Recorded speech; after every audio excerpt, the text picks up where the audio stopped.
Developing right now, a face-off now finalized. Former President Trump and Vice President Kamala Harris agreed to a primetime debate right here on ABC. The Northeast on alert, flood watches and warnings as the remnants of Debby barrel up the East Coast.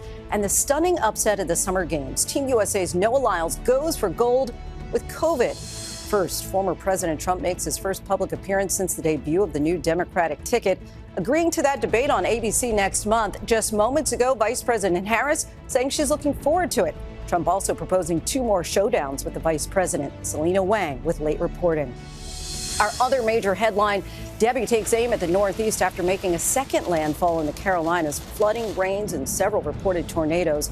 And inside a collapsed home, first responders find a man dead. Good Samaritans race to help a woman trapped in her truck.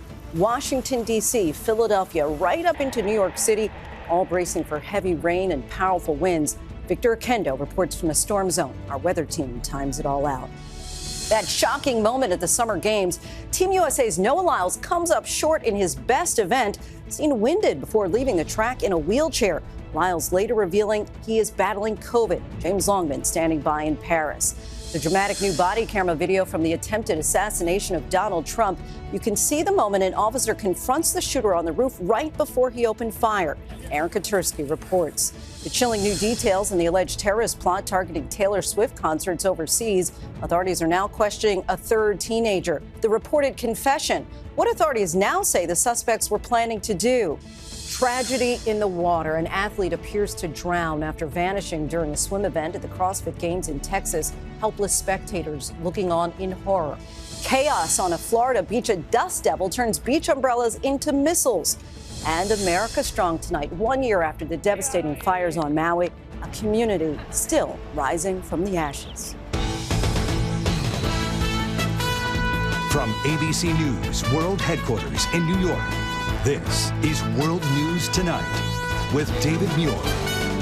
Good evening, everyone. Thanks so much for joining us on this Thursday. I'm Lindsay Davis in for David. We begin tonight with major developments in the race for the White House. Vice President Kamala Harris and Donald Trump confirm their primetime debate here on ABC, set for September 10th, is officially on. Trump going before the cameras at Mar-a-Lago today, making his first public appearance since the introduction of the new Harris-Walz ticket. Trump not only agreeing to the ABC News debate, but challenging Vice President Harris to meet for 2 others next month. Trump on the attack, criticizing the vice president's intelligence and lodging complaints about coverage of the large crowds at her rallies. He also claimed abortion, a key focus of her campaign, will only be a small issue come November. And he was pressed, will there be a peaceful transfer of power if he loses? On the campaign trail today, Vice President Harris and Governor Tim Walz met with UAW members in Michigan. Their blitz of battleground states takes them to Phoenix, Arizona tomorrow. ABC's Selina Wang leads us off. Tonight, it's official. Former President Donald Trump and Vice President Kamala Harris will face off in a primetime debate on ABC next month. The debate, one of 3 that Trump agreed to during a Mar-a-Lago press conference, his first public appearance since the debut of the new Democratic ticket. I just look forward to these debates. I think it's very important that we have them. I think they'll be very revealing. Trump challenging Harris to accept the other 2 proposed debates, insisting that he has not changed his campaign strategy to go after Harris and her vice presidential pick, Minnesota Governor Tim Walz. We have somebody that hasn't received 1 vote for president, and she's running, and that's fine with me. Harris had previously committed to the ABC News debate after replacing President Joe Biden as the nominee. I'm glad that he's finally agreed to a debate on September 10th. I'm looking forward to it and hope he shows up. Throughout the more than 1 hour long press conference, Trump repeating false and misleading statements, including that no one died on January 6th. According to the Department of Justice, 5 people died during or after the attack, including 4 protesters and 1 police officer. Trump also bristling at the idea that the Democratic ticket is gaining more support than his own, as Harris and Walz barnstormed the battlegrounds. They talk about, the enthusiasm. Let me tell you, we have the enthusiasm. The Republican Party, and me as a candidate, but the Republican Party has the enthusiasm because people want to see crime stopped. Trump even suggesting that he attracts crowds larger than Martin Luther King Jr. did for his I Have a Dream speech. I've spoken to the biggest crowds. Nobody's spoken to crowds bigger than me. If you look at Martin Luther King, when he did his speech, his great speech, and you look at ours, same real estate, same everything, same number of people, if not, we had more. And asked about President Biden's warning that there would absolutely not be a peaceful transfer of power if Trump loses in November, Trump falsely claimed that there was in 2020 and there would be again, as long as the election is honest. Of course there'll be a peaceful transfer, and there was last time, and there'll be a peaceful transfer. I just hope we're going to have honest elections.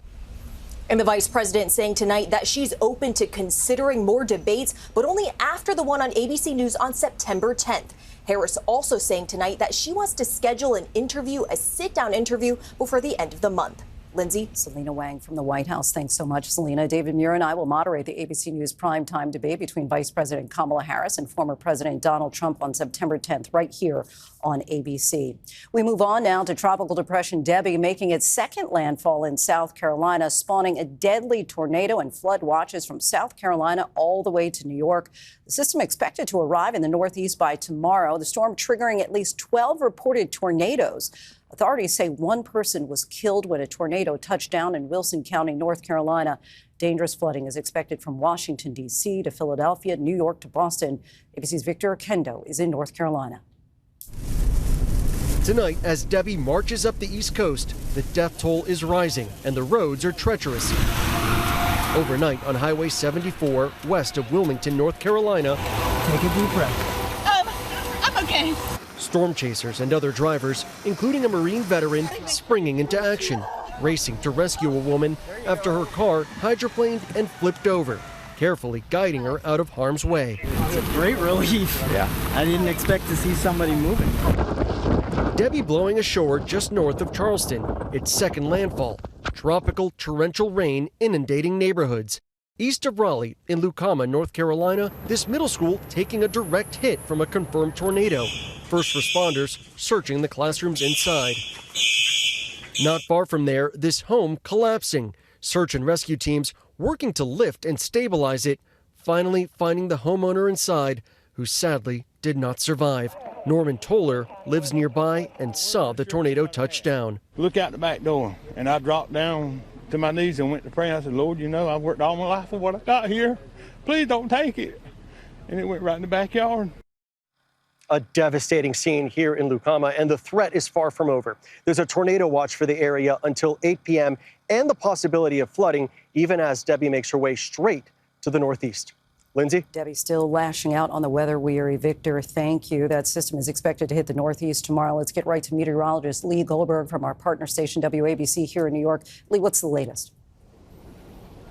Well, Lindsay, Debby's finally on the move. You know, downgraded to a depression, but that doesn't diminish the impact it'll have through the Mid-Atlantic and into the Northeast. We have flood watches that are out from the Carolinas all the way to New England. The tornado watch was now expanded from North Carolina all the way up into the D.C. area. So let's time this out for you. We have an active tornado warning north of Morehead City. The heaviest rain over North Carolina and Western Virginia tonight, into Baltimore and D.C. tomorrow morning, and really hammering central Pennsylvania, State College, Williamsport, even up to Elmira, New York.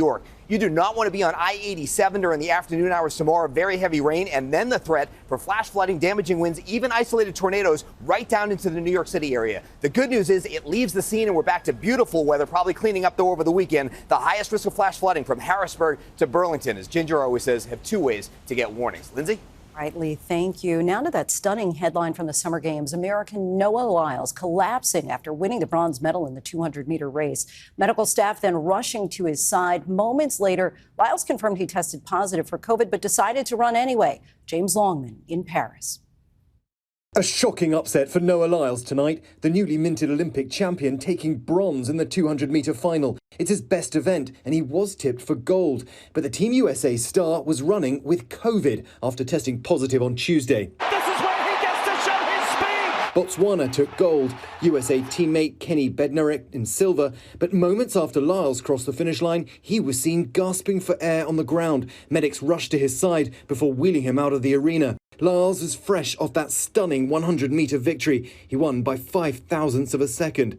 Days earlier, he told ABC News he hoped to break the world record in the 200 meters. It's always the goal, being faster and faster. I have a desire that whatever I touch, I don't always want to be the best, but I want to change it by the time I leave.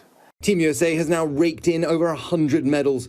Gold today for Sydney McLaughlin-Levrone, who broke her own world record in the 400-meter hurdles final. She's now the first woman to win back-to-back golds in the event.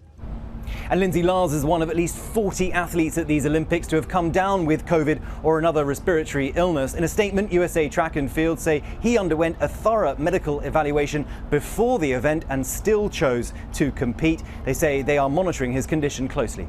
Lindsay? Wishing him a speedy recovery, James. Thank you. Tonight, newly released police body camera video reveals the chilling moments just before the attempted assassination of Donald Trump, including that confrontation on the roof. Here's ABC's Aaron Katersky. This is the moment police in Butler, Pennsylvania first confront the gunman who opened fire on former President Trump. An officer is hoisted to the roof, sees the shooter, and falls back to the ground. The body camera audio starts moments later. This close, bro. Dude, he turned around on me. He's straight up. Heavily armed police race toward the building. Next. Some scaling this plastic shed to reach the roof. The officer who confronted the shooter describing what he saw. He's got a book bag. He's got mag. AR laying down. He's laying down, prone out, book bag next to him. But watch out, because he can come right down on you over there. Those officers scrambling to locate the shooter. This building, he was on top of this building, the left one. Finding him after several tense minutes. By then, the gunman, 20-year-old Thomas Crooks, is dead. One in custody, HR building south, rooftop.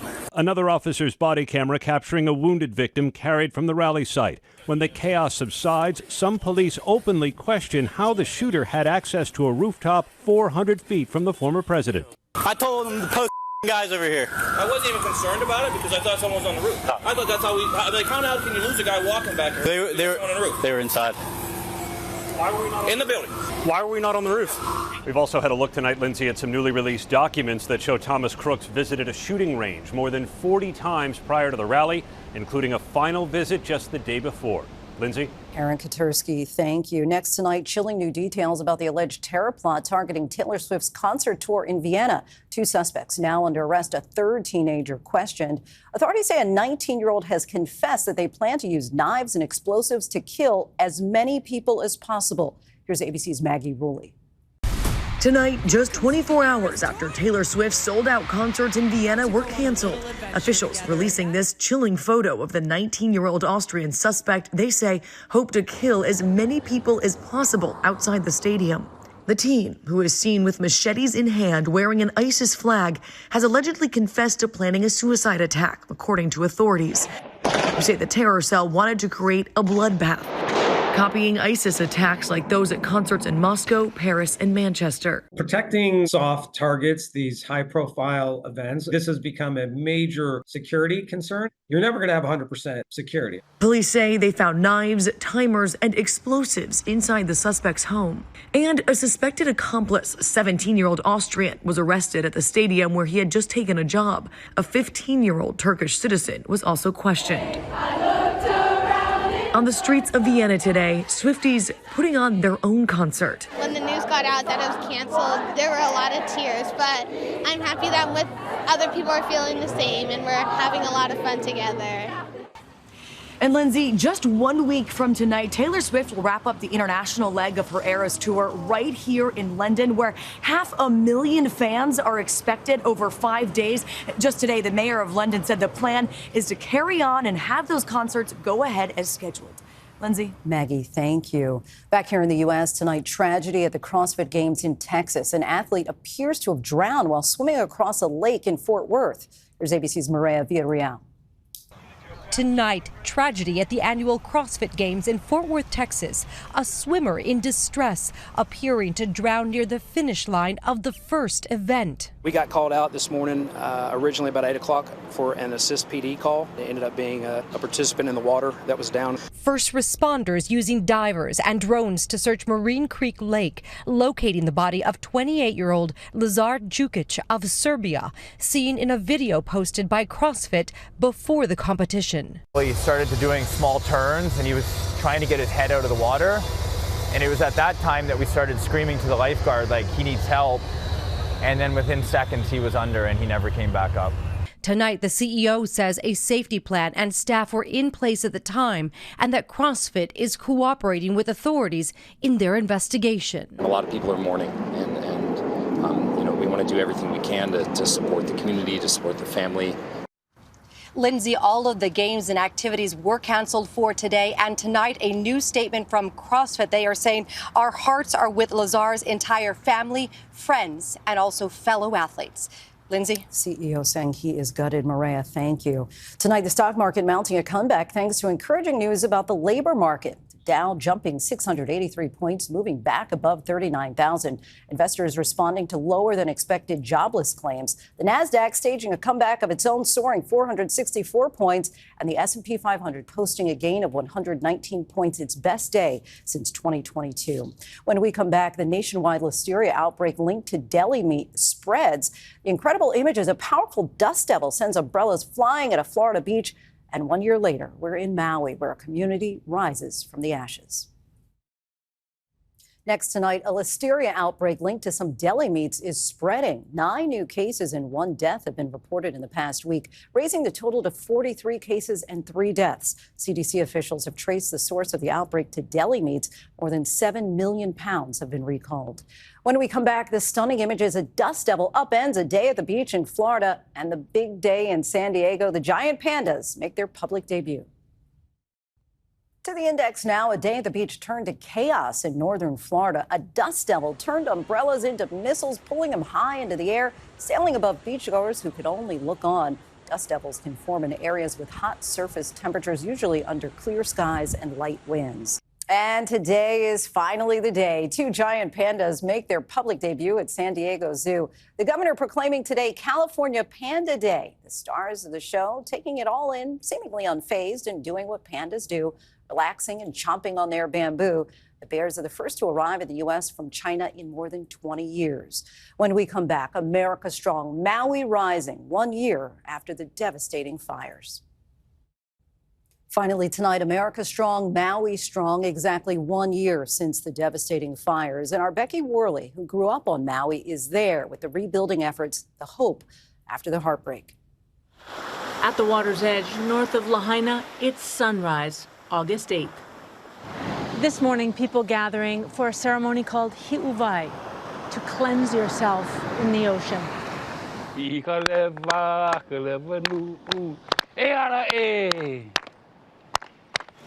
And later, a paddle out. Those who love this town coming together in the ocean in a unique expression of remembrance.